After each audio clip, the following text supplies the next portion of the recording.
अस्सलाम वालेकुम दोस्तों, साहिल ट्रिक्स में आपको खुशामदीद कहता हूँ। दोस्तों उम्मीद करता हूँ कि आप खैर खैरियत होंगे।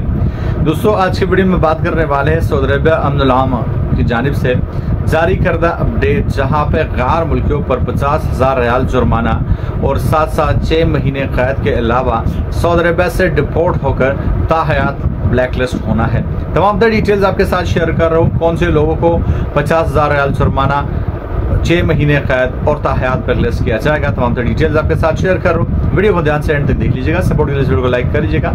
चैनल पर अगर आप नए हो तो सब्सक्राइब करके नोटिफिकेशन बिल पर क्लिक करके ऑल को जरूर सेलेक्ट कर लीजिए, ताकि सऊदी अरबिया के तमाम ऑफिशियल अपडेट्स आपको नोटिफिकेशन आपके मोबाइल फोन पर आपको मिल सके।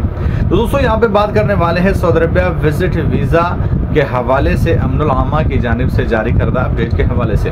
मान लीजिए आप सऊदी अरबिया में मुकीम में गैर मुल्की है, आप किसी भी बंदे को विजिट वीजा पे सऊदी अरबिया बुलाना चाह रहे हैं और आप उसके लिए विजिट वीजा जो है वो जारी करवाते हैं, किसी भी तरह का आपका इन्वॉल्वमेंट उसमें होता है।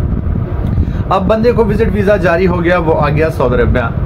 सऊदी अरबिया में एक खास लिमिट के लिए आप विजिट वीजे जारी होते हैं, जो कि स्पेसिफिक टाइम के लिए होते हैं। अब मान लीजिए कि जिस बंदे के लिए आपने विजिट वीजा जारी करवाया है वो सऊदी अरबिया आकर ओवर स्टे हो जाता है, मतलब जो उसका जो है वो लिमिट है उससे ज्यादा स्टे कर जाता है या फरार हो जाता है या कुछ भी छुप जाता है, तो वो सारा बखेड़ा आपके सर पे जो है वो होगा।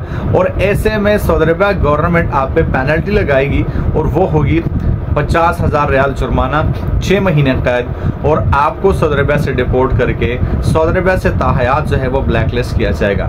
तो दोस्तों अगर आप किसी भी अपने रिलेटिव या दोस्त रिश्तेदार को जो है वो किसी भी तरह इन्वॉल्वमेंट में होकर उसके लिए विजिट वीजा जारी करवाते हो, तो आपको जो है वो ये ध्यान रखना है कि वो अपने टाइम पर जो है वो या तो वापस चला जाए या अपने विजिट वीजा को एक्सटेंड करवा ले, अदरवाइज आप पे जो है वो कार्रवाई होगी। और मोरओवर आपको जो पता होगा कि सऊदी अरबिया कानून ये है कि अगर आप किसी भी ऐसे बंदे को या रिहाइश या जो है वो ट्रांसपोर्ट या किसी भी तरह की सहूलत प्रोवाइड करते हैं जो कि इलीगल हो चुका है और आप लीगल है फिर भी आप उसको जो है वो कुछ ना कुछ सर्विस प्रोवाइड कर रहे हैं या आप उसको कोई सहूलत प्रोवाइड कर रहे हैं, चाहे वो रिहाइश का है चाहे ट्रांसपोर्ट का है, तो ऐसे में उसके साथ आप भी फंसोगे और आपको जो है वो कैद और जुर्माने के बाद सऊदी अरबिया से ताहयात ब्लैकलिस्ट किया जाएगा। तो दोस्तों ये थे वो डिटेल जो मैंने आपके साथ शेयर करने चाहे। मैं मिलता हूं आपसे एक नए वीडियो के साथ, तब तक ले दीजिए इजाजत। अल्लाह हाफिज।